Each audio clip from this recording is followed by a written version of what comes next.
Bonsoir, merci de nous rejoindre dans l'actualité toulousaine. Ce vendredi 11 juillet, 2 immeubles risquent de s'effondrer rue d'Austerlitz dans le quartier de Victor Hugo. Ils ont été évacués mercredi. La rue est interdite à toute circulation. Des expertises sont en cours pour déterminer s'il faut ou pas les démolir.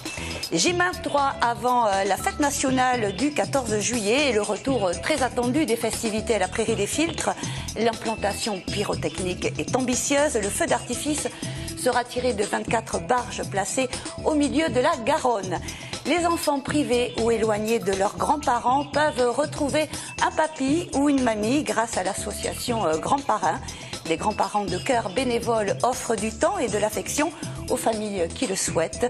On en parle dans quelques instants avec vous, Christian Rivière. Vous vous occupez de l'association en Haute-Garonne. Bonsoir. Et à tout à l'heure. Je vous le disais en titre, 2 immeubles mitoyens de la rue d'Austerlitz dans le quartier Victor Hugo menacent de s'effondrer. Habitants et commerçants ont été évacués mercredi. Par mesure de sécurité, la rue est interdite à toute circulation, y compris des riverains et des commerçants. Les expertises sont en cours pour déterminer s'il faut ou pas démolir ces immeubles. Le point avec Marianne Ribaud. Je suis venu chez le dentiste. J'ai vu les barrières là, et j'ai demandé, on m'a dit c'est parce qu'il y a un immeuble qui est en... Voilà.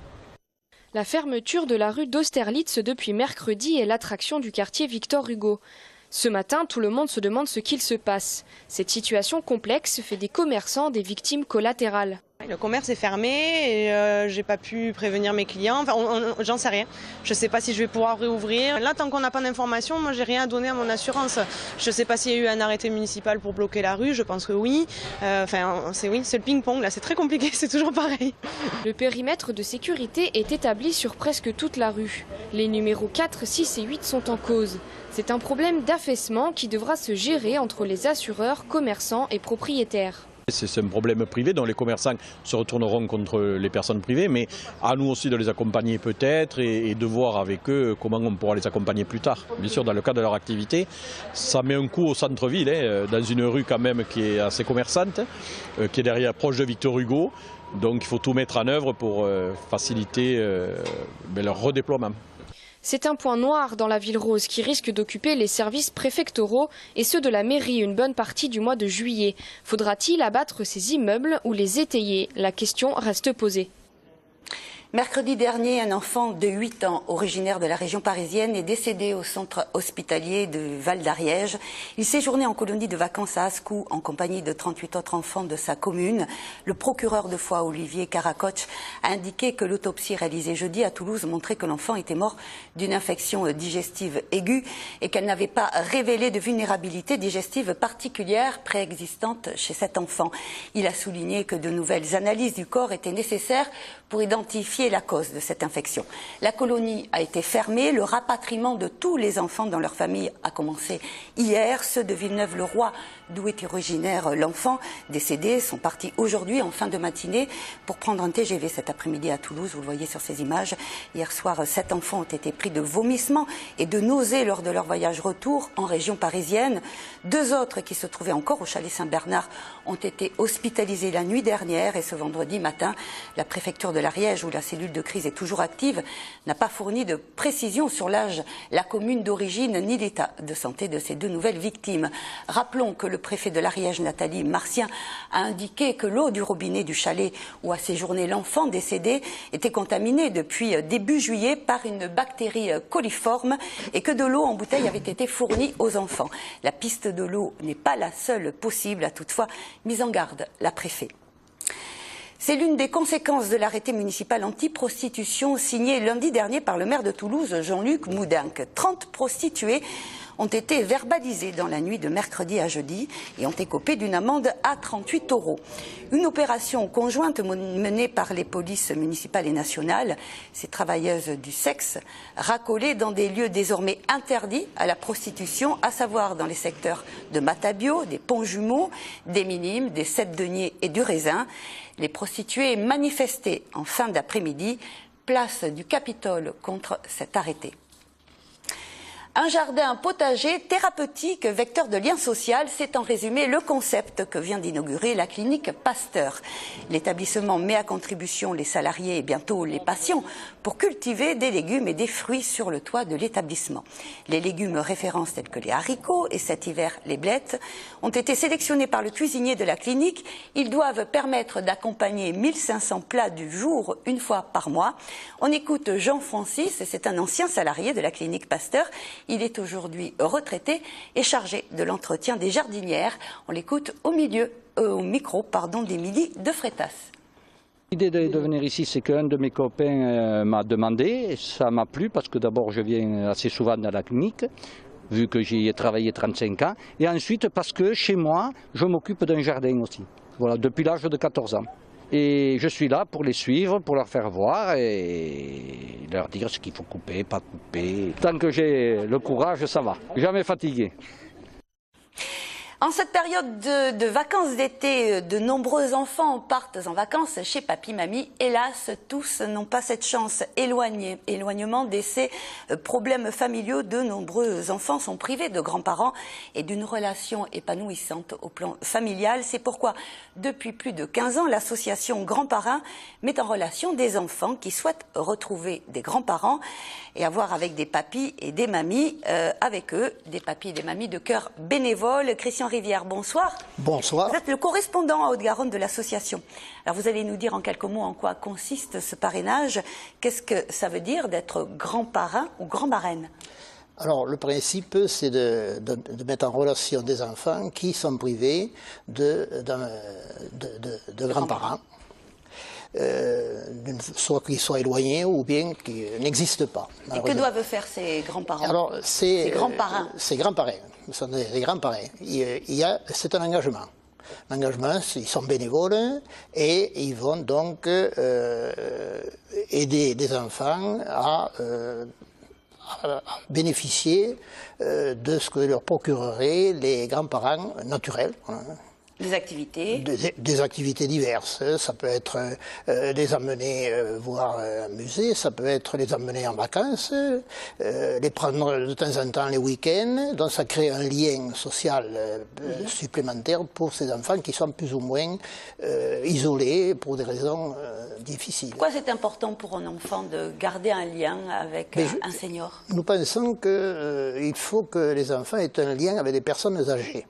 Parce qu'en fait, c'est la réunion de 3 générations, ce qui n'existe plus à l'heure actuelle, qui existait dans le temps, mais qui malheureusement s'est plus ou moins dispersé pour des raisons diverses.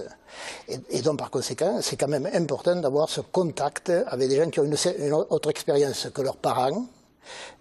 Et donc du coup, ça donne un résultat bien plus important pour les mettre en confiance. Alors comment vous faites pour mettre en relation les grands parrains et les enfants? Il faut qu'en tout cas ils déposent un dossier pour justifier leur moralité. Voilà, il y a un dossier qui est constitué parce que c'est très sérieux, autant pour les parents que pour les grands-parents. Hein.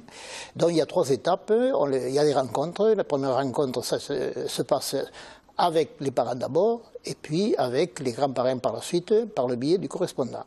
Ensuite, si on voit que ça fonctionne bien, et bien ça adhère bien, eh bien, on va mettre les adultes en contact direct, c'est-à-dire les grands-parents et les parents.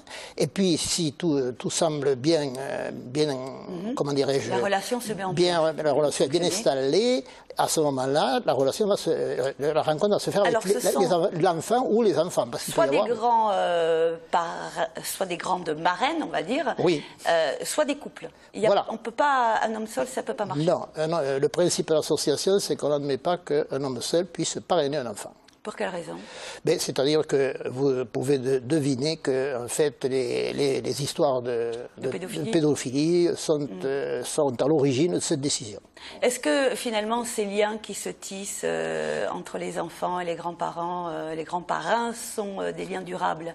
Ils sont durables comme dans toute famille normalement constituée, j'allais dire, sauf qu'il peut y avoir des aléas de la vie qui peuvent mettre un terme à du parrainage, soit le décès des grands-parents, c'est ce qui peut arriver, malheureusement. Mais autrement, on ne peut pas dire en moyenne, on fait tout pour que le parrainage réussisse et qu'il soit dans la durée. Il y en a déjà eu 1000. Et il y a actuellement un millier de parrainages au niveau national. Et est-ce que vous avez plus de demandes du côté des grands parrains ou du côté des enfants? Mais, normalement, dans l'année, il semble qu'il y a une tendance à une majorité de parents par rapport à des grands-parents qui voudraient parrainer. Et ça, des fois, c'est un peu embêtant pour arriver à donner satisfaction à des couples qui veulent parrainer leurs enfants.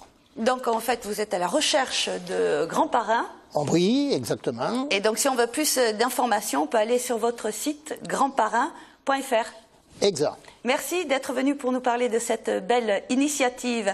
Après quelques précédentes éditions sur les allées Jean Jaurès, le feu d'artifice du 14 juillet revient en bord de Garonne. C'était un des engagements de campagne de Jean-Luc Moudenc pour rompre avec la mandature de Pierre Cohen. Prairie des Filtres, quai de la Dorade, Pont-Neuf, tous les accès seront ouverts aux Toulousains. Et pour accueillir le maximum de monde, le feu d'artifice sera tiré depuis le fleuve. Le maire de Toulouse nous en dit plus au micro de Marlène Canal et Alain Sorat.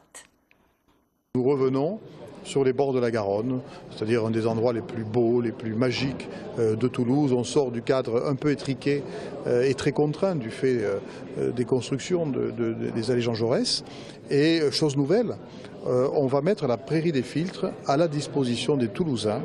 Ils vont pouvoir y aller en famille, avec des amis, s'y installer pour jouir pleinement du feu d'artifice. Et le feu d'artifice va être tiré sur des barges situées sur l'eau. Ça s'est jamais fait à Toulouse. Et je pense que grâce à ça, on aura un endroit qui sera magnifié et surtout on aura la possibilité d'accueillir beaucoup plus de monde qu'auparavant. La 18e édition de Post Guitare à Albi bat son plein. Demain soir, Zaz et Christophe Mahé fouleront la grande scène de Pat Grossal. En plein cœur de la ville, on peut aussi écouter de la musique en plein air. Cette année, les organisateurs ont remis en place une scène off au Jardin National. Hier soir, c'était un chanteur des plus rock que Jérôme Bollock a suivi. Tic-tac, tic-tac, en Afghanistan, en Russie, en Chine, en Libye, partout on s'aime à la folie. Vive le tic-tac, tic-tac. Kid Kuna battent leur punk québécois rafraîchissant de liberté au Jardin National hier soir, l'homme à la plume décomplexée. J'essaie d'aller directement ou de provoquer par l'image des émotions, et puis de m'amuser aussi, de m'amuser avec les mots.